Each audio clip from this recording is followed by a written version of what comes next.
Malo by to byť tak, ako hovoríš, malo by to byť tak, ako nám vždy Dzurinda prizvukoval.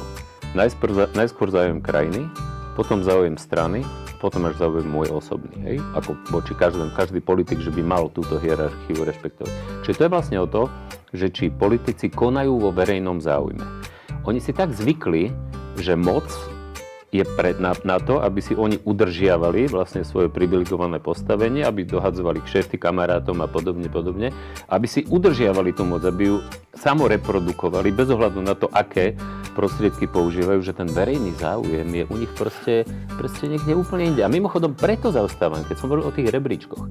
Ten zásadný rozdiel je v tom, že kým v iných krajinách, aj tých porovnateľných, sa síce striedajú rôzne vlády, stredopravy, ale prevažuje ten verejný záujem. Prevažuje záujem tých politikov. Niektorí majú inde preferencie, kladú na niektorú oblasť, inú oblasť, ale v zásade majú záujem na tom zlepšovať fungovanie tej krajiny, tých inštitúcií.